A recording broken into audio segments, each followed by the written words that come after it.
なんと今回直撃インタビューをさせていただきたく、実際あの不動産をいくらぐらいで大体万円ぐらい。決定だって何だったんですか？率直に最初見た時、ちょっとこれは大変費用もかかるでしょうし、近隣でですね5棟運営させてもらってるんですけど、ここも間違いなく上がると思っておりますんで。入札にご参加される魅力。そうですね、一番はやっぱりはい、皆さんいつもありがとうございます。不動産の言えない裏話。本日はですね、以前公開させていただいた33間堂豊国神社、そういった史跡名称がたくさんある京都市東山区の不動産の入札。この不動産の入札というのは主に不動産会社さんだけが参加して水面下で取引されている現場になります。その物件のですね、なんと今回落札された企業様のご担当の方に直撃インタビューをさせていただきたくお時間をいただいております。ご紹介させていただきます株式会社京蘭不動産事業部長の下林さんになります。どうもこんにちは、株式会社京蘭の下林と申します。よろしくお願いします。本日は株式会社京蘭様より不動産事業部の下林営業部長にお越しいただき、落札した物件について深掘りします。早速なんですけども、はい、御社が京都、大阪でいろんな事業展開をされていらっしゃると、京都でも話題の企業さんなんですけども、普段ですね、どういったような事業展開をされていらっしゃるか、そういったところを教えていただけますでしょうか？弊社では不動産事業を軸にですね、町屋の改装であったりとか新築もやってるんですけども、あとデザインで宿泊事業の運営まで一貫してやっております。で、一棟貸しの、ビラですね、京蘭シリーズをもうすぐ100棟に届く勢いで、京都がメインなんですけども、少し大阪も広げていっています。なるほど。京都で100棟っていうとなかなかすごい規模ですよね。一棟貸しでは、ナンバーワンかなと思っております。ちょっと非常に個人的に興味があるんですけれども、今回購入していただく不動産、非常に建物は、古くて、それこそ大正時代に少なくとも建っていたという記録になってます。実際あの不動産をおいくらで取得されたんですか？それはちょっとさすがに言えない企業秘密ですね。はい、そうです、なかなかね、そこじゃあ逆にそうですね、ああいう不動産がいくらぐらいで売却されるもんなんでしょうか？今回は京蘭の宿企画で販売しようと思ってるんですけども、改装からオープンできるまでの一式で大体8000万円ぐらいで考えております。なるほど。実際、私自身も現地調査してまいりまして、実際にお隣西側の水路にはその建物の軒がめちゃくちゃ影響してたりですとか、建物の瓦自体ももう押しかけじゃなくてもう落ちてたりするわけですよね。すごくやっぱり大正時代、それ以前からあるという建物の、古さ、そういったものがある中でですね、率直に最初見た時、ちょっとこれは大変費用もかかるでしょうし、直すところはどこかではなくて直すとこばっかりだなと、そういうふうに私なんかは拝見したんですけど、下林さんはどう思われましたか？そうですね、結構ひどいなと思いました、正直。雨漏りもしてますし、床もね抜けそうな感じだったんですけども、ただそういう町屋っていうのをたくさん再生してきましたので、直す自信はあります。100棟も携わって再生事業されていらっしゃったら、やっぱりああいうような物件もあるもんなんですか？あそこまでの数多いわけではないですけど、いくつかはありました。なるほど、そうです。じゃあ、手強い物件のうちの一つになるんですかね。そうですね。なるほど。その中で今回入札に参加いただいて、見事落札されたわけですよね。実際どうなんですか？決定だって何だったんですか？そうですね、まずああいう状態なので、他社さんもそんな強気に入れられないかなと思いまして、安く買えるんじゃないかなと思っていたのと、あと近隣でですね5棟ぐらいですね運営させてもらってるんですけど、非常に売り上げも順調にいってまして、ここも間違いなく上がると思っておりますんで、ちょっと強気でいこうかなと思って出させてもらいました。実際これからですね、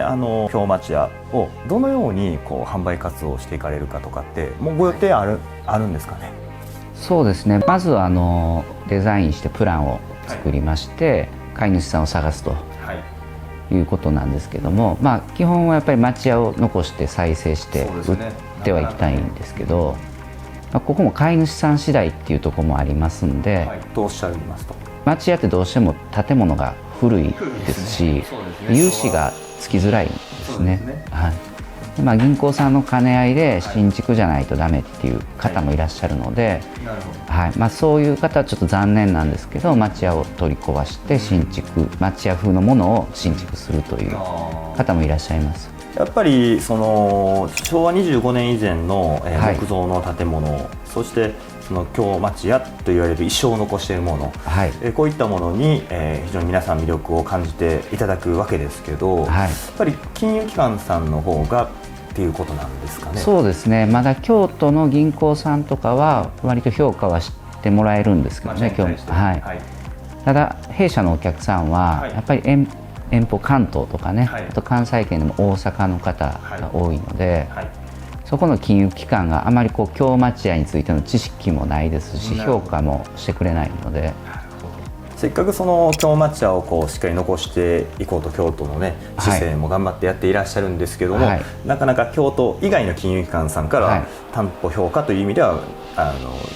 厳しいと。そうですね、もう旧耐震っていうだけで融資 NG っていうところも多いですね。まあ、新耐震の基準以降の建物ではないとダメ、はい、まあ、ただそうなるともう京町屋ではないですよね。まあそうですね。ね、そうか、まあ、どんどん京町屋をもうね毎年ね何百棟と、ね、失われていく中で、ね、非常に残念なことではありますけれども、どうでしょう、御社のお客様の中でですね京町屋に対してやっぱり魅力をお持ちになられて、旅館業をされていかれる方の方が多いんですかね。そうですね、基本はやっぱり京町屋を探していらっしゃる方が多いです。なるほど、実際にリノベーションされるということですが、まあ、今回のように、まあ、本当に100年以上建築から建っている不動産ですよね、こういうものをどのような感じで改装していかれることになるんでしょうか。そうですね、まあ、柱とか梁ですね、それは当然残すんですけども、設備関係は基本的にも全て入れ替え、そうですね。で、まあ、既製品を入れるんではなくて、まあ、弊社独自のデザインと、まあ、伝統的な技術を組み合わせてですね、新しいものを生み出しております。なるほど。じゃあ、今の、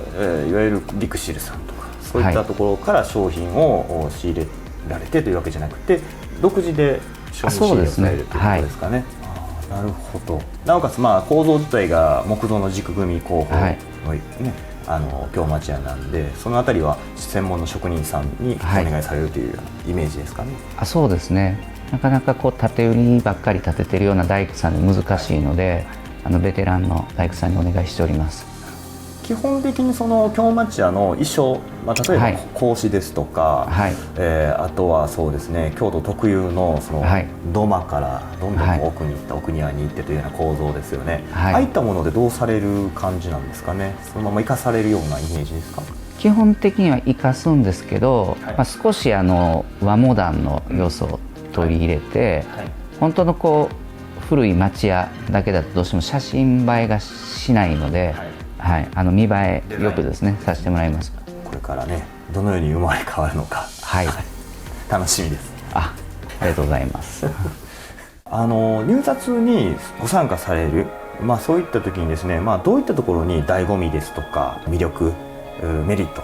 があるか、これを一つ教えていただけたらなと思います。そうですね、まあ、一番はやっぱネットに載ってない一時情報でっていうのが一番魅力かなと思ってます。水面下っていうやつですかね。そうですね、なるほど。情報が公開されてないところに一つの魅力があると、やっぱりこう市場に出ている不動産と入札の情報、どちらが安く購入できたりとか仕入れとしてメリットがあるんでしょうか。やはりこうネットに出ているのはそんなに安くは買えないですよね。そうですよね。では入札にご参加されるメリットとしてはやっぱり水面下で情報として公開されてない、で安価で取得できることが多いというような理解なんでしょうかね。そうですね。今日はですね特別ゲストとして、東山の入札の不動産を、落札させていただいた、株式会社京蘭様の不動産事業部長下林さんからお話を受けたまいりました。最後に下林さん何か、お話をお聞かせいただけることがあれば。そうですね、今京蘭の一棟貸しニットビラですね、はい、今年いっぱいで140頭ぐらいまで増える予定になって140頭、はい、そうなんですよ。すごい。で一つずつそれぞれデザインもはい、違いますんで、他社と比べても少しねラグジュアリーな空間で泊まっていただけますんで、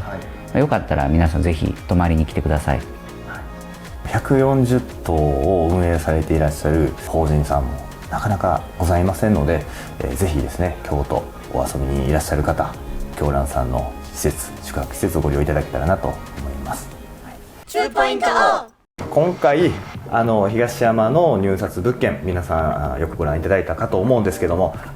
大正以前の建物ですね、100年以上経った建物がどのように今後改修工事をされてどんどん綺麗になっていく、そういった風になっていくのか、皆さんもご興味いただけると思います。引き続いてですね、その過程も、可能であれば YouTube でしっかり記録を取らせていただきながら皆さんに見ていただけたらなと思っておりますので、またそういった情報気になる方はチャンネル登録、高評価お願いいたします。今日は下林さんありがとうございました。ありがとうございます。